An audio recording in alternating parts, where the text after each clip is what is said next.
ನಾವು ಎಲ್ರಿಗೂ ಬಂದವ್ರಿಗೆ first Burma border teak wood ಯಾವ ರೀತಿಯಾಗಿರುತ್ತೆ ಮತ್ತೆ ಕ್ವಾಲಿಟಿ ಹೆಂಗಿರುತ್ತೆ ಅಂತೆಲ್ಲ ಹೇಳಿ ಎಕ್ಸ್ಪ್ಲೈನ್ ಮಾಡ್ತೀವಿ. ಸೊ ಇದ್ರ ಬೇಸಿಸ್ ಮೇಲೆ ಅವ್ರು ಬಂದು ವುಡ್ನೆಲ್ಲ ಸೆಲೆಕ್ಷನ್ ಮಾಡ್ತಾರೆ. ಈಗ ಓವರ್ ಟು ಮೇಡಮ್ ಅವ್ರು ಹೇಳ್ತಾರೆ ಅವ್ರ ಎಕ್ಸ್ಪೀರಿಯನ್ಸ್ ಹೇಗಿತ್ತು, ವುಡ್ನೆಲ್ಲ ಯಾವ ರೀತಿ ಸೆಲೆಕ್ಷನ್ ಮಾಡ್ತಾರೆ. ನಾವಿಲ್ಲಿ ಬಂದಾಗ ಶ್ರೀನಿವಾಸರಲ್ಲಿ ಬಂದಾಗ ಅವ್ರು ನಮಗೆ ಮರದ್ದೆಲ್ಲ ಹೇಗೆ ಏನು ಅಂತೆಲ್ಲ ನಮಗೆ ತಿಳಿಸಿ ನಮಗೆ ಕೊಟ್ಟಿದ್ದಾರೆ. ನಮಗೆ ತುಂಬಾ ಖುಷಿ ಆಗ್ತಿದೆ ಆಯ್ತಾ. ನಮ್ಗೆಲ್ಲೂ ಯಾರು ಈ ತರ ನಮ್ಗೆ ತೋರಿಸಿ ನಮ್ಗೆ ಈ ತರ ಮರ ಇದೆ ಈ ತರ ನೋಡಿ ಮೇಡಮ್ ಅಂತ ಯಾರು ನಮ್ಗೆ ತೋರಿಸಿಲ್ಲ. ಹೋದ್ವಿ ನಾವು ನೋಡಿ ಮೇಡಮ್ ಅನ್ನೋರು ನಮ್ಗೆ ಇಷ್ಟ ಆಗಿಲ್ಲ. ಸುಮಾರು ಏನಿಲ್ಲ ಅಂದ್ರೆ ನಾನು 10ರಿಂದ 15 ಕಡೆ ನೋಡಿದೀನಿ, ಎಲ್ಲೂ ಸೆಲೆಕ್ಷನ್ ಆಗ್ಲಿಲ್ಲ. ನನಗೆ ತುಂಬಾ ಬೇಕಿತ್ತು, ಆದ್ರೆ ಬಂದು ನನ್ಗೆ ಇಲ್ಲಿ ತುಂಬಾ ಖುಷಿ ಆಯ್ತು. ನನಗೆ ಇಷ್ಟ ಆಗಿರೋದಕ್ಕೋಸ್ಕರ ಹೇಳ್ತಾ ಇದ್ದೀನಿ.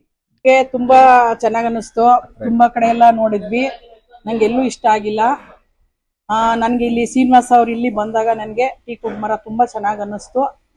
ನಾನು ಮುಂದೆ ಏನೇ ಮನೆ ಕಟ್ಟೋದಾಗ್ಲಿ ಅಥವಾ ನಮ್ಮ ರಿಲೇಷನ್ಗಾಗ್ಲಿ ನಾನು ಇಲ್ಲಿಗೆ ಬಂದು ನಾನು ತಗೋಬೇಕು ಅಂತ ನಂಗೆ ತುಂಬಾ ಖುಷಿಯಾಗಿದೆ.